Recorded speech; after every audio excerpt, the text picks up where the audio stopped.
আপুর গল্প সেদিন শুনছিলাম। উনি সবসময়ই ফেসবুক, ইউটিউব, টিকটকে এসে ওনার জীবনের বিভিন্ন সময়কার ঘটনাগুলো বলতে থাকেন। তো একবার স্ক্রল করতে করতে ওনার একটা ঘটনা আমার সামনে আসলো। উনি বলতেছেন উনি এখন বর্তমানে ওনার এক্স হাজবেন্ড সহ একই বাসায় উনি থাকেন, ওনার মেয়ের সাথে সাথে ওনার মাও থাকেন। ব্যাপারটা শুনে একটু কেমন খটকা লাগলো। তারপর শুনলাম পুরো কাহিনীটা। ওনার বাবা নেই, সাথে ভাই বোন কেউই নেই, সাথে একটা ছোট্ট মেয়ে। এই মেয়েটাকে ফেলে উনি একা হচ্ছে কোনো ধরনের জবে যেতে চাচ্ছেন না। সাথে ওনার হাজব্যান্ডেরও বাবা মা কেউ নেই, এক্স হাজব্যান্ড। তো সেও একা থাকতে পারবে না, তাই দুইজনে একই বাসায় একই ছাদের তলে থাকে।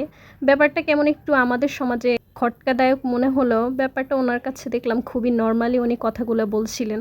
ওনার ছোটোবেলার বন্ধু ওনার এক্স হাজব্যান্ড, তো তার সাথে তার ছাড়াছাড়ি হয়ে গিয়েছে, কারণ তারা হচ্ছে প্রচণ্ড ঝগড়া করে। আর বাচ্চাটা এই ঝগড়া দেখে দেখে বড় হবে এটা ভেবে ওনারা দুইজন আলাদা হয়ে গিয়েছেন, কিন্তু একই ছাদের নিচে বাচ্চার জন্য বর্তমানে থাকছেন।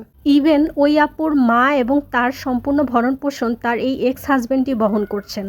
আসলে আমাদের সমাজে কত ধরনের বিচিত্র ঘটনা যে আমাদের চোখের সামনে ঘটে, ব্যাপারগুলো আসলে যদি আমরা না জানি, না শুনি, তাহলে আসলে বুঝাই যাবে না। ঘটনাটা শুনে এত বেশি খারাপ লেগেছে, তাই আপনাদের সাথে শেয়ার করতে চলে আসলাম। আর কেমন আছেন আপনারা সবাই? আসসালামু আলাইকুম। রমজান মাসটা কেমন যাচ্ছে সবার? একবার চিন্তা করুন, এই মেয়েটার জীবন কতটা বিচিত্র ধরনের। এক্স হাজব্যান্ডের সাথে একই বাসায় বসবাস করতে হচ্ছে, তার উপরে হচ্ছে সে তার সম্পূর্ণ ভরণ পোষণের জন্য এক্স হাজব্যান্ডের উপরই নির্ভরশীল।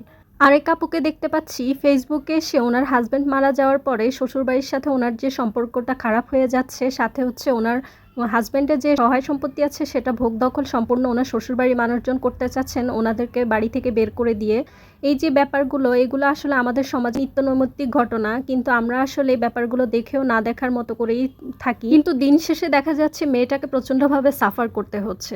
মেয়েদের ইন্ডিপেন্ডেন্সি এখনকার যুগে কতটা জরুরি দরকার, সেটা আসলে আমরা যারা মেয়ে আছি তারাই বুঝতে পারি। দেখা যায় যে একটা শাড়ি, গহনা, চুড়ি, বাবা মাকে একটা ছোটোখাটো গিফট, পছন্দের কোনো একটা ভাই বোন মানুষ, আত্মীয় স্বজন, পাড়া প্রতিবেশী কাউকে কোনো একটা কিছু গিফট করতে গেলেও সেটার জন্য হাজব্যান্ডের কাছে হাত পাততে হয়। আর সেটা তো বাদই দিলাম, এই যে আপনি হাত পাতবেন সেটার জন্য দিনে দিনে আপনাকে যে কত ধরনের কথা শুনতে হবে, হজম করতে হবে, তার কোনো সীমা সংখ্যা নেই। আমাদের সমাজে কয়জন পুরুষ মানুষই আছে যে বউ চাওয়ার আগেই তার হাত খরচের টাকাটা তার হাতে দেয়? আমাদের সমাজে পুরুষ মানুষরা বেশিরভাগই মনে করে বউকে খাওয়াচ্ছি, পড়াচ্ছি, আমার বাসায় আছে, তাহলে তার এক্সট্রা কেন হাত খরচ লাগবে, তার প্রয়োজন তো আমি মিটাচ্ছি। কিন্তু সেও যে একটা মানুষ, তারও যে পকেট মানির প্রয়োজন আছে, তারও যে একটা ইচ্ছা অনিচ্ছা আছে, সেও যে তার আশেপাশে মানুষজনকে কিছু গিফট করতে চায়, বা নিজের একটা জিনিস পছন্দ হলো সেটা নিজের টাকা থেকে কিনতে চায়, সেটার জন্য যে আরেকজনের কাছে হাত পাততে তাকে না হয়, এই ব্যাপারটা আমাদের সমাজে পুরুষ মানুষকে তাদের বাবা মা কোনোভাবেই শিখায় না।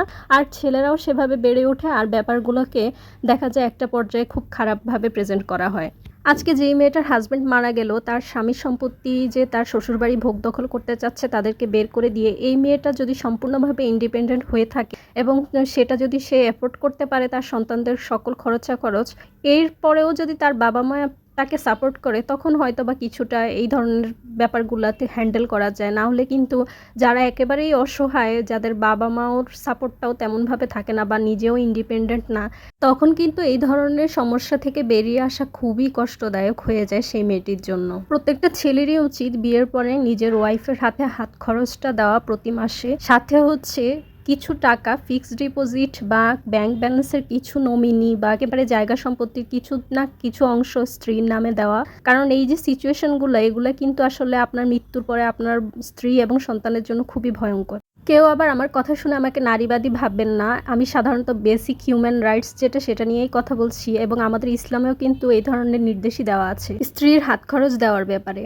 অনেক কথা বলে ফেললাম, আজকের ভিডিওটা এই পর্যন্তই। যারা যারা এতক্ষণ পর্যন্ত আমার সঙ্গে ছিলেন সকলকে অসংখ্য ধন্যবাদ।